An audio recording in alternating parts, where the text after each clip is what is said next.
Ladies and gentlemen, boys and girls, I'm between Jason. Welcome back to the rundown. Attempt test ripoff for Genesys format. Today on the rundown, we're not doing good today. We're not showing off a good deck. We're not showing off a fun deck. But this is still a video I have to make. You see, with Genesys format, there's a lot of people who will tell you things like, no deck is truly unplayable in Genesys. I counter this by saying my favorite deck of all time, hint hint, look at the little thing talking to you right now, my favorite deck is completely unplayable. But for the longest while, I haven't exactly put my money where my mouth is and made what I felt was the best representative of it. Today's the day. A new points list has come out, so let's put this to bed, put this behind us, and please, allow me to introduce to you Floowandereeze. Hey, you guys are watching Bird Up, the worst show on television. That's right, today we're taking a look at Floowandereeze, one of the most notorious decks in Yu-Gi-Oh's history. Not because of any card literally named Floowandereeze, but because of the synergy the deck had with Harpy's Featherstorm and Barrier Statue of the Stormwinds.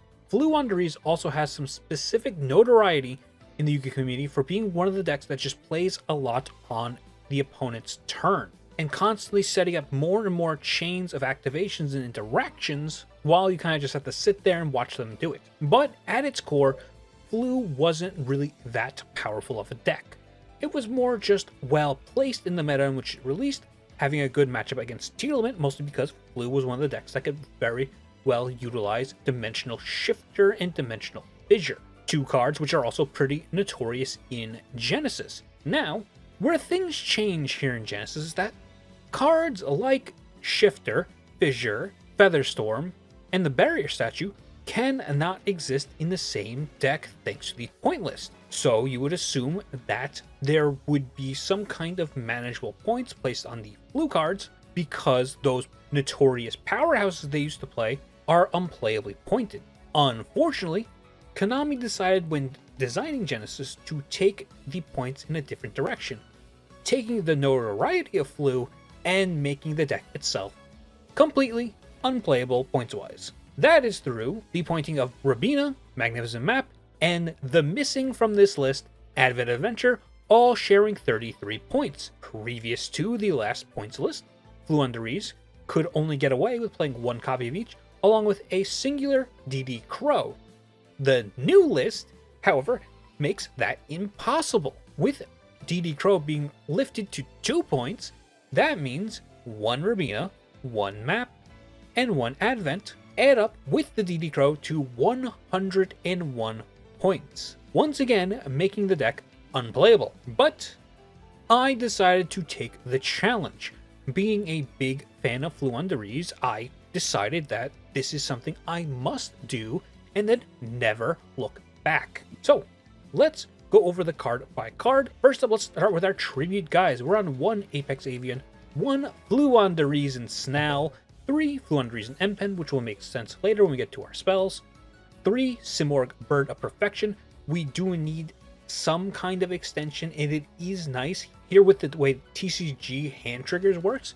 Simorgh Bird of Perfection is another card that also lets you chain block the on-summon effect of your Floowandereeze monster. Anyway, onto the Floo Birds. We're on 3 Eaglin, 3 Shri, 3 Toucan, and 1 Rabina. Onto the rest of our pointed cards, we have 2 DD Crow at 2 points each, 3 Dimensional Shifters at 10 points each, and 1 Floowandereeze and the Magnificent Map, already putting our deck at 100 points. Now let's take a look at the rest. We have 3 Jack in the Hand, probably one of the best searchers for Floo. Unfortunately, because we are forced to only play a singular Rabina, we can't use this card to ever find Rabina. Anyone who's aware of the points list will know that, oh, that Rabina is way too expensive for them to play more than one, so they'll always choose Rabina. So Jack in the Hand goes from a great starter to a 2-card combo enabler. Speaking of enablers, we have 3 Pot of Duality, 3 copies of the Monarch's Revolt. You may not know this, but both Eaglin and Empen do have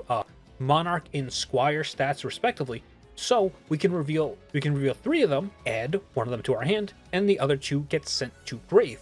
This enables combos along with Stree, and also enables some other multi-card combos with Shifter. And then finish out the deck, we're on 3 Swallow's Cavalry, 2 Monarch Storm 4th, 1 Unexplored Winds, and 1 Dreaming Town. To the extra, we have cards I put in to be funny: Sandwich, Skullbird, Eagle, Sunbird, and Rocket Hermos Cannon. Then for our 1 Synchro is Penguin Brave.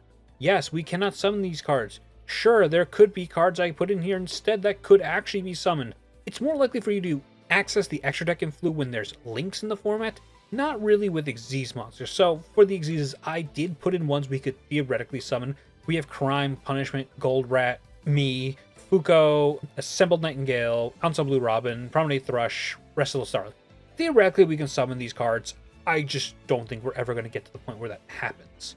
To the side deck, we have 3 Gordian Slicer, 2 Blizzard, 3 Twin Twister, triple Debunk, non-fusion area, and 1 copy of Floowandereeze in the Scary Sea. Yeah, so that's the deck. Why don't we see it in action? Alright, so here we are, game number 1, and our opponent is on Mermail. Anyway, we're going first, and you can see we opened Debunk, Jack in the hand, 2 Dimensional Shifters, and 1 Floowandereeze and Eaglin. I wonder how this game will go. Alright, draw phase, let's activate that first shifter and see what we can do from here. Jack in the hand, reveal 3. We get a Stree added to our hand. Unfortunately, Omega doesn't let us see what the opponent got, but it just requires my memory, and this is a couple days ago at this point. Anyway, so we normal summon Eaglin, add Empen, normal summon Stree, Empen effect, add Chain Eaglin, then we add Dreaming Town, and let's just go ahead and set 2 cards and pass turn. Not exactly much we can extend there. They're going to lead with a set monster. Ooh, I wonder why. Dreaming Town effect, summon Eaglin, chain Stree, get ourselves an Empen and the Stree back to hand. Tribute 2 for the second Empen, chain Eaglin, add Magnificent Map for the next turn. They'll just pass it there. I mean, it's a monster combo deck, and we just activate Shifter twice. Sure, let's go ahead and activate Map, reveal Stree, banish Rabina, normal summon Stree, Stree banish Shifter, setting us up for another Shifter play if we find the third, and yeah, that's all they need to see. Genuinely, we soloed them with a Shifter, but, you know. Okay, here we got game number 2, and we're up against Exo Sister. We're going first once again, and we open Revolt, Simorg, Jack in the hand, Swallow's Cavalry, and Debunk. Alright, let's go ahead and lead off with that Revolt, revealing 3 Eaglin, getting 1, sending 2 to Grave. Jack in the hand now adds us a copy of Stree, and something pretty similar to the last game, minus Shifter. Stree effect going to go ahead and banish one of the Eaglin, so it's in there to go Eaglin 1, Eaglin 2 to chain block, adding ourselves an Empen. Let's tribute for that Empen, chain Stree, add Stree back to hand, and Dreaming Town. From here, we'll set 3 cards and pass the turn. Unfortunately, we don't have any instant win cards like Dimensional Shifter, but let's see what we can do. The opponent goes Swords Concealing Light, flipping down Empen, and that's perfectly fine. They follow up with that Martha, which we debunk, and then they just normal summon another Martha. Alright, sure. Dreaming Town now, they chain Cosmic, we chain Swallow's Cavalry. They probably should have banished the Dreaming Town just so we didn't have the Graveyard effect line, but whatever. We normal summon Stree, chain Eaglin, banish another Eaglin, which counts as sinning for the Exorcister, so the 2 of them trigger 2 XYZ summon. We'll go ahead and summon another Empen. They have already activated, so those effects will resolve. They go Carmel and Jabreen. Jabreen is a negate, but because they did not banish the trap, we are able to chain that. We also have Stree in Toucan added to our hand. Anyway, they're going to set 2 cards and pass turn. We draw Apex Avian, which is incredible. Toucan 1, Eaglin 2, and genuinely that is probably all she wrote. They don't have any face-up guys on the field to use, and it's pretty much down to whatever the traps can do. Apex Avian was just going to come out and check those anyway in a couple seconds. Okay, so those first 2 games were kind of short, so let's do an extra one. This is the game 3 against that Exo Sister player, and they are, of course, going first. We open Swallow's Cavalry, Monarch Stormforth, Monarch's Revolt, Stree, and a second Revolt. Alright, we have no interaction, so let's see what they can do. We're going to leave off Pax, adding Exo Sister Betrayal. Betrayal now adds Stella and Martha, pitching a Cosmic Cyclone. Martha effect, summon Ellis. Betrayal effect, target Ellis, summon the Stella. Stella effect, summon the Sophia from hand. Sophia effect, draw a card. Let's make Carmel. Carmel's going to set them a trap in the end phase. Make Michaelis. Michaelis will add them Returnia. They'll set 1, 2, 3, and Carmel sets them Vadis in end phase. Well, the game is now over. We will try Stormforth. They reveal Blizzard, negating our Stormforth. Okay, well, at least that's not one of our starters. Let's go Revolt. And they chain Carmel, chain Vadis, summon Irene and another girl. And we have to give them a card add back. We just gave them back Blizzard, so whatever. That, of course, triggers both of the sisters on field, so now they have a Sophiel and Jabreen. Let's go Stree. Stree effect, target a card, banish it, and they chain to negate Stree. We go, Swallows Calorie dodges, and they use their trap card to banish the Stree target, meaning our normal summon chain ends immediately, and we lose. So, for game number 4, we are up against Blitz. Blitzclick is, of course, one of the best decks in Genesys format, so let's see what Flu can do against it. We are going second, and we open Swallows Calorie, Eaglin, Jack in the Hand, Simorg, and Dreaming Town. Alright. We're going to go ahead and activate Step Leader. Foolish Barrel Goods to send Alternator, Alternator effect, banish, add them, Column. Column effect, of course, going to give us the token, add them a Grain Blitzclick, which means Surge must already be in hand. They now reveal Surge, popping the token, summoning out herself. Step Leader triggers, specialing out Emmy, popping itself, Emmy, and the Surge trigger, adding Alternator, and Crackle. They then reveal Grain in hand, popping the field spell and summoning out itself. Step Leader triggers, adding itself back to hand. They'll then set 1, activate that Step Leader, and pass turn. We draw for turn another Jack in the Hand. Not going to do much for us. Let's go ahead and use it. Reveal a bunch, and we get a Toucan. They chain Alternator, shuffle away that Grain, add themselves Thunderclap Monk. Alright, let's go ahead and normal send Eaglin, chain the Simorg, chain the Swallows Calorie. We must chain block to stop Crackle. Summon Simorg, add Empen, and add Rabina. Normal summon Rabina after the resolution of Eaglin. Rabina 1, Eaglin 2, get ourselves a Stree. Tribute our 2 guys here for Empen. Empen 1, Rabina 2. We'll grab Map. Activating Map now. Map will then reveal our unactivated name, banishing a second Empen. So we go Toucan, target the Empen, which gets Crackled. Okay, Crackle then summons the Thunderclap Monk, meaning they have the Negate, I believe, online. Stree 1, Toucan 2, Surge 3, Emmy 4, the field spell 5. This is not looking good at all. Alright, they then add Whisker Blitzclick, who does not need to see a Blitz destroy anything to use his effect. So, we go battle, they can immediately summon Whisker. They didn't even need to summon this guy in defense, by the way. Because Whisker activates and resolves in hand as all one effect, they just had the destruction anyway. So, then they go draw phase, activate Breakaway, pop our trap, and the game's over. So, we're back with deck, and well, that was awful. Aside from the games where Shifter literally soloed the entire thing, we kind of got our ass beat. Let's talk strengths and weaknesses. The strengths. Maybe if someone doesn't know what Empen does, they'll special their monsters in attack position. Shifter is good against everything but Blitzclick, I guess. Other than that, you got me. There's nothing really good about this deck. There's nothing really good about this deck at all. While I've done my best to make this as consistent as possible, Flu just doesn't really do enough. Which, of course, do I even do the segue? We're talking weaknesses. This is all weaknesses.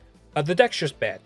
Genuinely, the Empen Floodgate. I'm doing Floodgate in air quotes. Obviously, you can't see that. Because in a format without link monsters, there's no agency for the opponent to summon their monsters in attack, which means everything they summon will just simply avoid the Empen. We're also in a format where Shifter isn't good. People have cut the Dimensional Fissure out of their decks because it doesn't do enough into Blitz. Let's also mention how most decks these days are playing Perulias specifically for the Blitz matchup, meaning we will just get inadvertently hit by those cards. Flu also just can't play any good non-engine. We can't afford Charmies. We can't afford Chalices. We can't afford Bells, Ogres, anything. We can't afford Cosmics. And it all comes down to the overpointing of Rabina, Map, and Advent.